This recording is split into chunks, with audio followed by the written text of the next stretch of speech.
उठैबा है ना का भाई ए बाबू उठैबा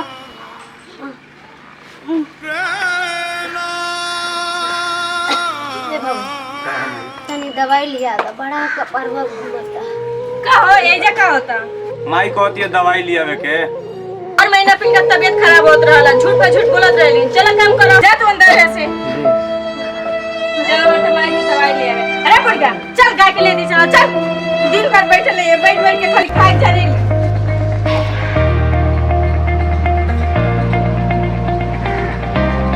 ले दी चला के है के वो खिला दी एजा बैठ के का देखत रहा तोरा कोनो काम धाम नहीं है चल अंदर सब्जी काटे बा ठीक बा चलो ठीक बा चलो कमरे जा पहले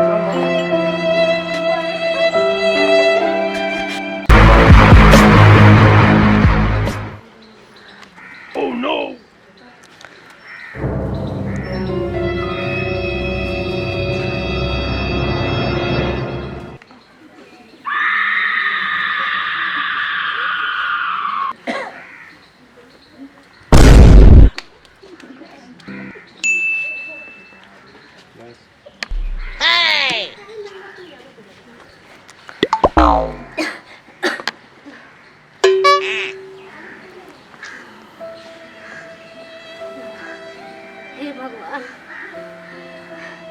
का किस्मत बा सोचले रहनी कि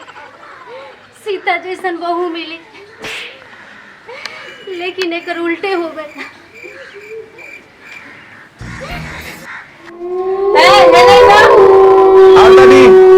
आ गई बोलो आज खाना वाना ना बनी घर में का है इतना दिन हो गए शादी पहले कहीं घुमाए ना गए आज हम रेस्टोरेंट में खाना खाए ठीक बा तारी ये मर्जी बा रेस्टोरेंट में खाई चलो ठीक है चलो चलो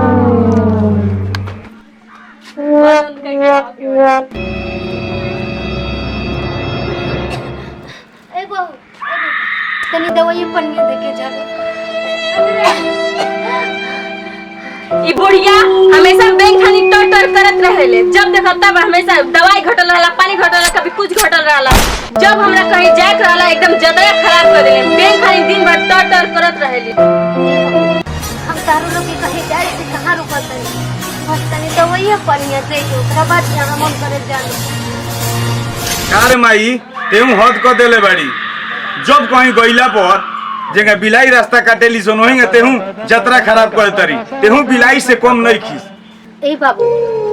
अरे बहू तो दूसरा घर के आई लेकिन तू तो हमार बेटा अपन बेटा हुआ बाबू तारा के हम 9 महीना अपना कोख में पलने वाले बाबूजी के मरला के बाद तारा के कितना दुख तकलीफ से हम पोसले पलले बानी एक हम तार जतरा खराब करो तनी बेटा ऐसे मत बोला तू का रे माई ते हमार दिमाग खराब मत कर घर और देखत रह हमारा मेहरारू के कुछ मत बोल हमार मेहरारू तो सीधवा गाय ही हो चलो चलो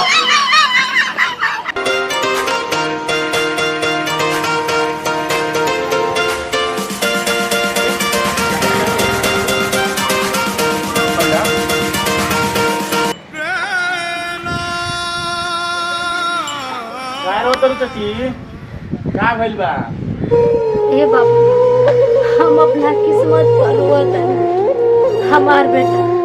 अपना मेहरारू के जाल में फंस गए हमरा के कुछ बुझते नहीं के दवा मंगनी है ना देलस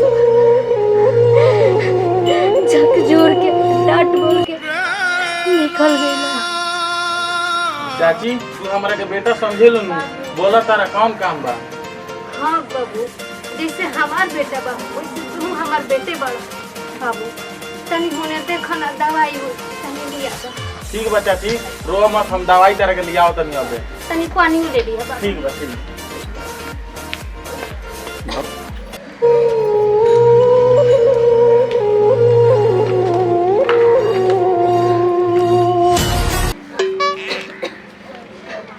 ये दवाई हम हाँ बाबू ये दवाई हाँ ये दवाई पहले निकालो नहीं फंसिया ला हाँ बढ़िया दाना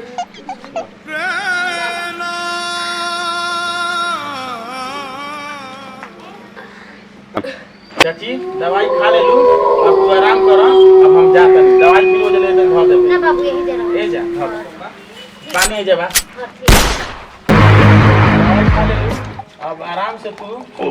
ए चाची क्या बाबू? तेरा बेटा को तो के एक्सीडेंट होइल बा हॉस्पिटल में भर्ती बा लो कहां कहाँ बाबू बाबू तू हॉस्पिटल में चला जा हमारा बाबू के ख्याल रखिएगा हम अबे आता नहीं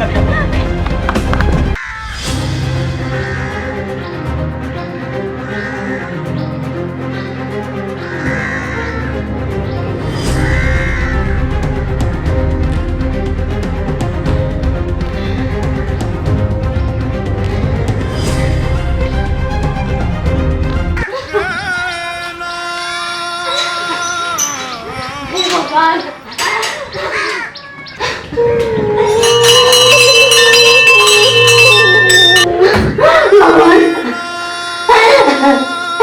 राम राम इतना दिन से सेवा करी लेकिन हमें अपना बदला हमारा बेटा की तकलीफ दे दे रही हमारा बेटा जब ले ठीक ना हुए हम चरण में आकर सर पटक पटक के जान दे दे हमारा बेटा ठीक हो जाओ बेटी तू कहे परेशान बाड़ू अपन आँख खोला अपना हाथ में देखा जवन फूल बा अपना बेटा के ले जाके 5 बार अमच द तार बेटा ठीक हो जाई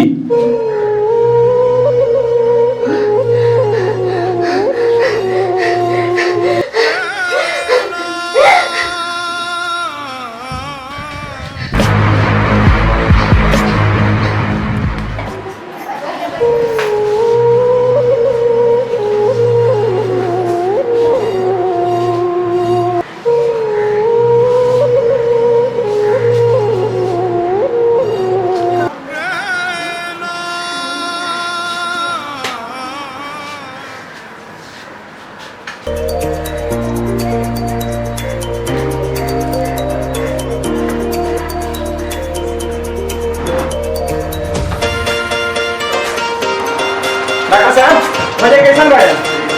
कहाँ नंबर रूम में पड़ा चलो मत चलो बेटा बाबू आँख खोलो बेटा बेटा माई बाबू ठीक हो गई तू हां भाई हम ठीक हो गए बाबू इस सब भगवान के कृपा बा बाबू ए माई तारा के बेटा तू हमरा से माफी मत मांगा बेटा बाबू सुबह के भुलाए शाम किया जाए ओकरे के भुलाए ना कहा जाए बाबू बहू कहाँ बाड़ी बोला बेटा कहाँ बाड़ी बहू के चोट लागल बा बहुतो भर्ती बाड़ी एडमिट भइल बाड़ी कौन रूम में बाड़ी बाबू 4 नंबर में बाड़ी माई तो बाबू हम देख के आओ तनी ना हो सकेला बहू कैसे करूं मासी ना बहू मत रो हमरा के माफ कर के बाजी रवा के बहुत सुंदर वाली बाजी माफी मत मांगो बहू अब ऐसे गलती ना होई बाजी चुप हो जा बहू चला बाबू लगे चलो बाबू चलो घर चलो संभाल के नमस्कार भैया नमस्कार प्रणाम हम संतू भोजपुरिया चैनल के माध्यम से लोगों के इस सास पतों के हम आतारी बेटा के कॉमेडी लेके आइल बानी वीडियो अच्छा लगे तो लाइक कीजिए सब्सक्राइब कीजिए ज़्यादा से ज़्यादा शेयर कीजिए कमेंट कीजिए जो गलती है वो लोग सुधार करेंगे हाँ भैया जगह हमने के चैनल अरविंद सिंह गोपाल सिंह अक्षर सिंह ऑफिशियल निगार म्यूजिक और सुबह फिल्म का प्यार देते हैं वही हमारा भाई के चैनल संतू भोजपुरिया के भी प्यार दिलो नमस्कार प्रणाम लव यू सब्सक्राइब करना ना भूलें